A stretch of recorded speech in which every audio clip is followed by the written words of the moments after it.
Hello everyone, hi, welcome back to my channel align to divine. दोस्तों, इस video में मैं आपके साथ शेयर करूंगी कि मैंने अपनी जर्नी के दौरान क्या समझा और क्या मेरे इंसाइट्स हैं अबाउट द फोर्थ डायमेंशन।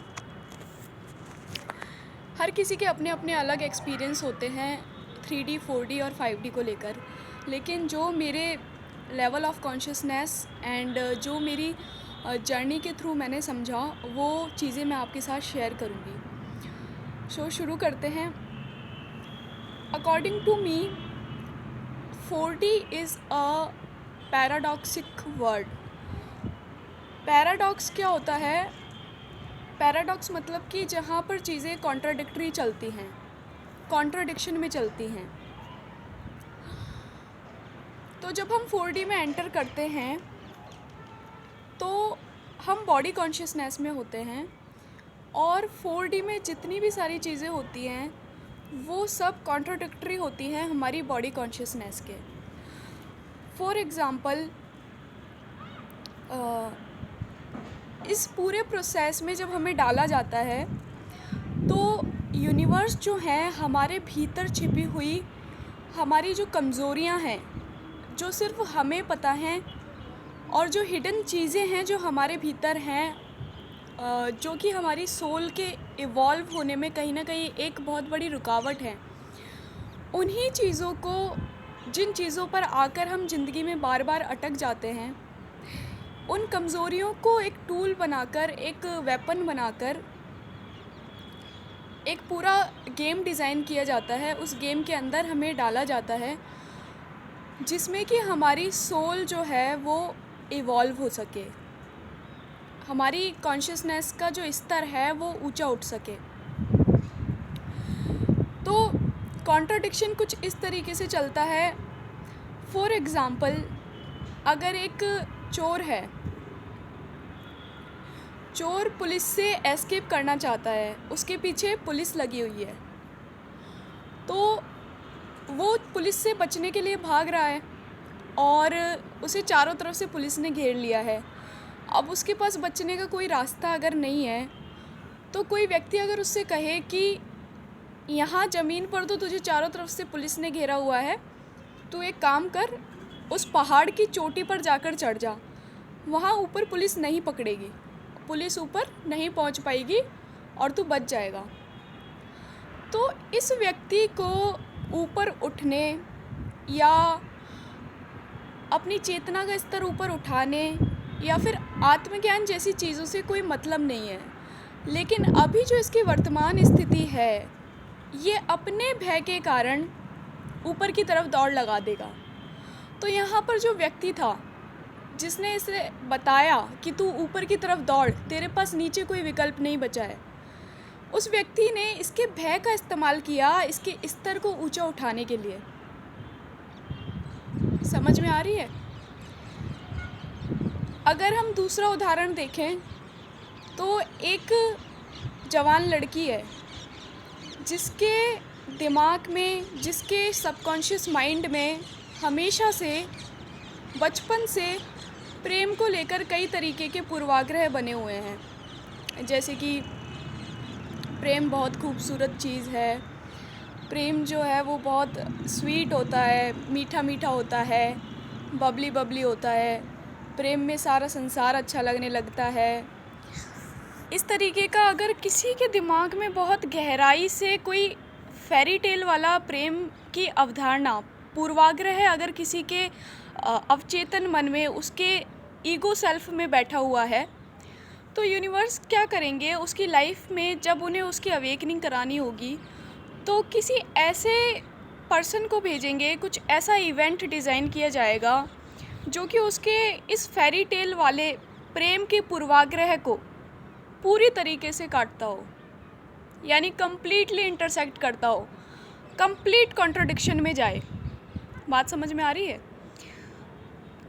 तो रियल स्पिरिचुअलिटी जो होती है वो कहीं ना, वो हर तरीके से हमारी जो बॉडी कॉन्शियसनेस में, हमारे ईगो सेल्फ में जो भरी हुई अवधारणाएं होती हैं, जो पूर्वाग्रह होते हैं, उनको हर तरीके से काटती है, उनके साथ टकराती है।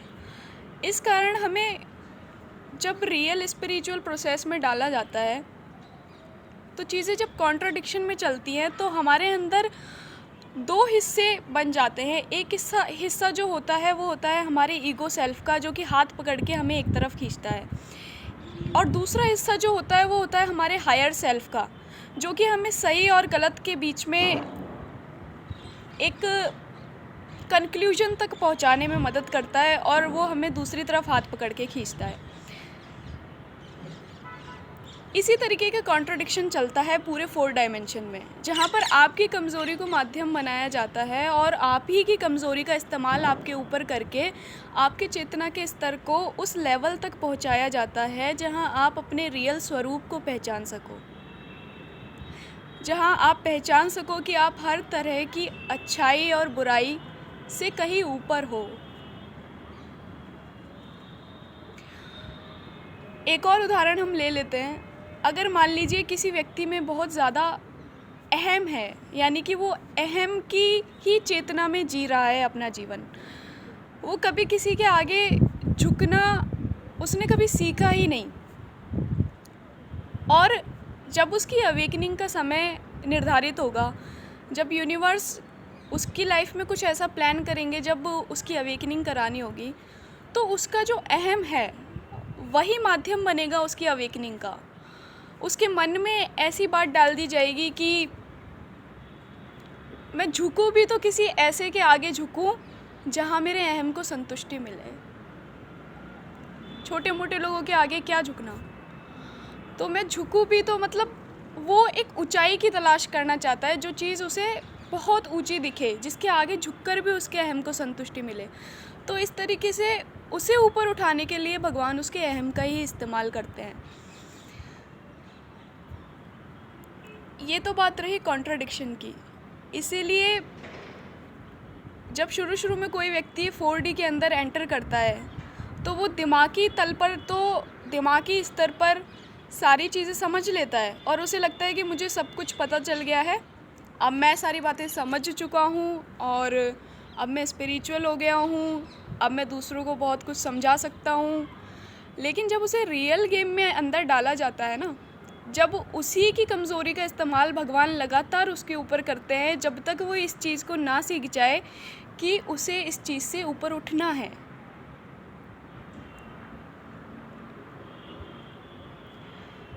दूसरी जो चीज़ होती है 4 डायमेंशन में, वो होती है योगिक माया, यानी कि स्पिरिचुअल इल्यूजन। इसमें यूनिवर्स ब्लैक और वाइट, डार्क एंड लाइट का गेम अरेंज करते हैं जिस व्यक्ति की अवेकनिंग का प्रोसेस चल रहा होता है उसके साथ। तो जिस तरह के, जैसे कि हम देखते हैं कि चेस के गेम में वाइट गोटियां होती हैं और ब्लैक होती हैं, तो डार्क एंड लाइट का एक गेम चल रहा होता है। उसी तरीके का गेम हमारी रियल लाइफ में डिज़ाइन किया जाता है, जहाँ पर कुछ लाइट पावर्स होती हैं और कुछ डार्क पावर्स होती हैं, जिन्हें हम नेगेटिव और पॉजिटिव भी कहते हैं। तो ये जो दोनों पावर्स हैं, इसमें एक्चुअल में जब आप इस गेम से थोड़ा ऊपर उठ जाओगे, जब आप 4D से बाहर आ जाओगे, तब आपको पता चलेगा कि इस गेम में ना तो कुछ डार्क था एक्चुअल में, ना कुछ लाइट था। वो एक ही चीज़ थी जो कि आपको तरह तरह से डिफरेंट एंगल से एक चीज़ समझाने की कोशिश कर रही थी, कुछ लेसन देना चाह रही थी। तो जब ये डार्क और लाइट का गेम होता है तो कई लोग इस चीज़ में उलझ के रह जाते हैं। कुछ लोग डार्क साइड की तरफ ज़्यादा उलझ के रह जाते हैं। वो लोग साइकिक अटैक जैसी जो स्टोरीज़ हैं, नेगेटिव अटैक्स हो रहे हैं हम पे, स्पिरिचुअल अटैक्स हो रहे हैं, टोना टोटका करवा दिया किसी ने, हम पर किसी की नज़र लग गई, हाय राम हमारा तो सब कुछ लुट गया, हमारी हेल्थ ख़राब हो गई, हमारे पैसे, हमारा कारोबार सब कुछ जा रहा है, हे भगवान ये किसकी नज़र लग गई। तो मतलब कि वो लोग इस तरीके की स्टोरीज़ में हालांकि ये स्टोरीज़ नहीं होती हैं, ये एक्सपीरियंसेस होते हैं, ये एक्चुअल अनुभव होते हैं वास्तविक जीवन के। लेकिन इससे आपको ऊपर उठना होता है, आपको इसमें फंस के नहीं रह जाना होता है। आप जितना ज़्यादा अटेंशन इन चीज़ों को दोगे, जितना ज़्यादा अपने आप को सिंपैथाइज़ करोगे इन चीज़ों से, उतना ही डार्कनेस जो है वो आपको लपेटती रहेगी अपने भीतर। दूसरी तरफ हम देखें तो कुछ लोग लाइट की तरफ उलझ जाते हैं, जैसे कि उनको लगता है कि वो यूनिवर्स में एंजल्स के साथ कनेक्ट कर सकते हैं, तो वो अपनी जीवन की हर छोटी से छोटी बात के लिए एंजल्स पे डिपेंडेंट हो जाते हैं, या फिर उन्हें लगता है कि उन्हें हर चीज़ के लिए साइन चाहिए, उनको सिग्नल्स चाहिए। अगर वो नॉर्मली घूम भी रहे हैं कहीं पे, तो अगर पार्क में घूम रहे हैं, छत पर बैठे हुए हैं, तो वो हर जगह साइंस नोटिस करने लग जाते हैं। तो ज़्यादा लाइट की तरफ जाने से भी क्या होता है कि साइकोलॉजिकली इसका इम्पैक्ट हम पर ऐसा पड़ता है कि हमारे सबकॉन्शियस माइंड में जो चीज़ भरी हुई होती है वही चीज़ हमें आउटर रियलिटी में बार बार दिखाई देने लगती है, तो हम उस चीज़ से बाहर निकल ही नहीं पाते। और इस गेम में हम फिर कई बार हमारे अंदर इतनी पावर ही नहीं होती है कि हम ये डिसाइड कर सके कि जो चीज़ हम चैनल कर रहे हैं वो एक्चुअली में किस सोर्स से आ रही है। तो इसीलिए ये सारा गेम अरेंज किया जाता है ताकि आपके भीतर की जो पावर्स हैं, जो आपकी सोल की जो पावर है, आपकी सोल को पावर में लेके आया जाए, और आपके अंदर जो सोया हुआ बोध है, जो इनर विजडम है, जो पावर ऑफ डिसर्नमेंट है, कि आप डिसर्नमेंट कर सको कि क्या सच है और क्या माया है। तो सच और माया को अलग अलग करके आप देख सको, इसीलिए ये सारा गेम अरेंज किया जाता है, और आपको ये पता चल सके कि आप इन चीज़ों से कहीं ऊपर हो। आपको यहीं तक अपनी चेतना के स्तर को अटका कर के नहीं रखना है। ये जो चीज़ की जाती है आपकी लाइफ में अरेंज 4 डायमेंशन के अंदर, जो योगिक माया आपके तरह तरह से टेस्ट लेती है, वो टेस्ट आपके इसीलिए होते हैं, वो परीक्षाएं आपके साथ इसीलिए चलती हैं ताकि आपके भीतर का जो बोध है वो जागृत हो सके। और आप अपने अंदर जो अपना निज स्वरूप है, जो हर अच्छाई बुराई, हर अंधेरे उजाले और हर ड्युअलिटी से कहीं ऊपर है, उसमें आकर स्थापित हो सको। तो ये चीज़ इसलिए आपके साथ की जाती है। 4 डायमेंशन में तरह तरह के एक्सपीरियंसेस होते हैं। जैसे जैसे 4 डायमेंशन में आपका लेवल आगे बढ़ता जाता है, वैसे वैसे आपको समझ में आने लगता है कि क्या इल्यूजन है और क्या रियलिटी है। आप इल्यूजन्स को देखना सीख जाते हो। जिस पल आप इल्यूजन को देखते हो, उसी समय आप ट्रुथ होते हो। जिस समय आपने इल्यूजन को देख लिया, उस समय आप ही, उस पल में आप ही ट्रुथ हो ना, क्योंकि इल्यूजन तो इल्यूजन को देख नहीं सकता। तो जब आप पहचान जाते हो कि आपका सत्य स्वरूप क्या है,